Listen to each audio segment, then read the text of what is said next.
Bayangin gini, ada seorang jenderal yang dielu-elukan rakyatnya, dianggap pahlawan, disembah kayak legenda hidup.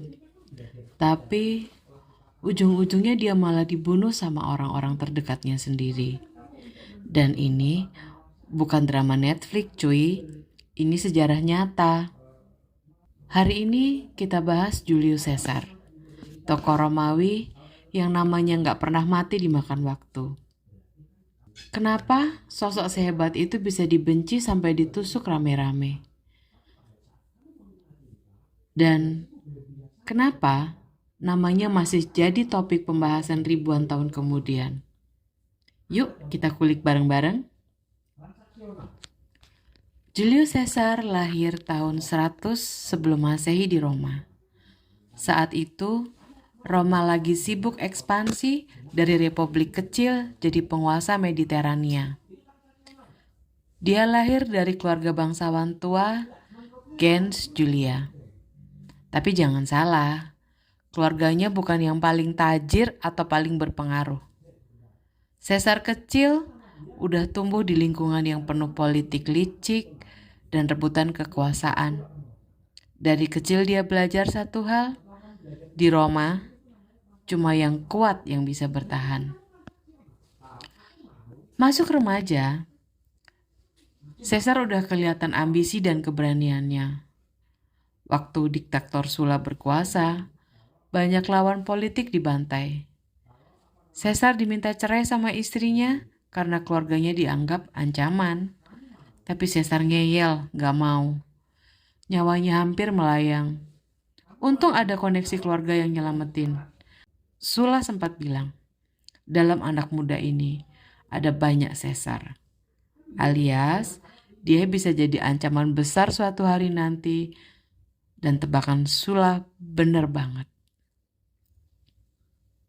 Perlahan Caesar naik ke dunia politik.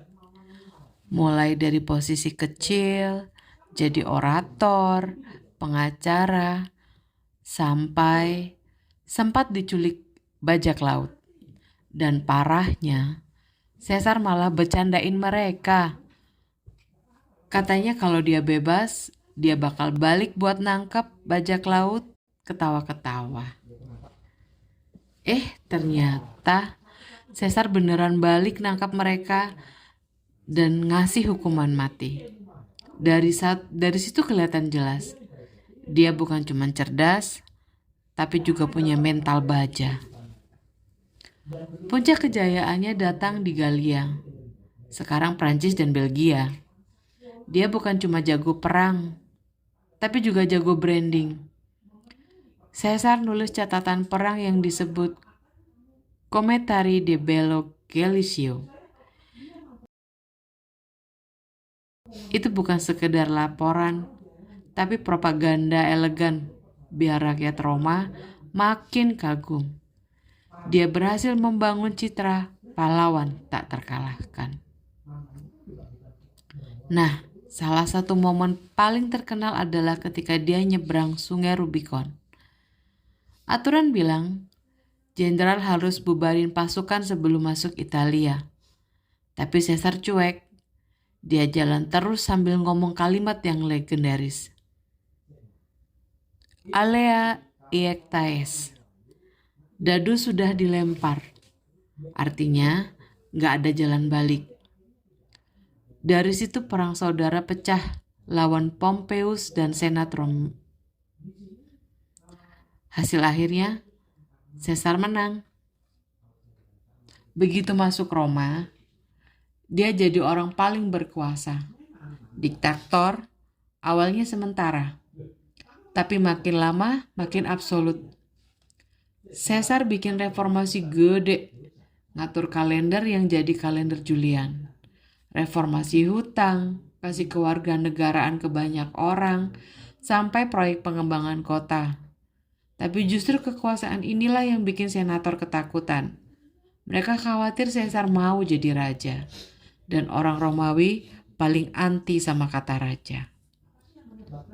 Akhirnya, tibalah 15 Maret 44 sebelum Masehi, Ides of March. Caesar datang ke senat, mikir itu hari biasa, tapi ternyata itu hari maut. Beberapa senator termasuk Brutus dan Cassius, orang yang paling dia percaya, udah siapin rencana. Mereka nusuk Caesar berkali-kali. Konon awalnya Caesar masih berkuasa melawan, tapi begitu lihat Brutus dia pasrah. Disitulah lahir kalimat terkenal, "Et tu Brute," kamu juga Brutus. Dan Caesar jatuh mati di kaki patung Pompeius. Tapi ceritanya nggak selesai di situ. Kematian Caesar malah nyulut perang saudara baru. Dari kekacauan itu muncul Octavianus, anak angkat Caesar, yang nanti dikenal sebagai Augustus, Kaisar pertama Roma. Dari sinilah Republik Roma berubah jadi Kekaisaran Roma. Dan nama Caesar jadi gelar kaisar. Bahkan nyambung ke Rusia, Tsar, dan Jerman, Kaiser. Caesar mati ditusuk temannya sendiri. Tapi ceritanya nggak pernah mati. Dari anak bangsawan biasa jadi jenderal, jadi diktator sampai dihianati di puncak kekuasaan. Pelajarannya jelas. Ambisi bikin kita naik setinggi-tingginya, tapi juga bikin jatuh sedalam-dalamnya. Dan yang paling gokil, nama Caesar tetap hidup ribuan tahun. Tiap kali lu dengar kata kaisar, Tsar, atau Caesar, itu semua jejak satu orang, Julius Caesar. Kalau lu suka cerita sejarah kayak gini, jangan lupa like, tulis pendapat di komentar, dan subscribe biar gak ketinggalan periode episode sejarah berikutnya. Kalau menurut lo kisah Caesar ini keren buat di-share ke teman, hajar tombol share sekarang juga. Sampai ketemu di video berikutnya.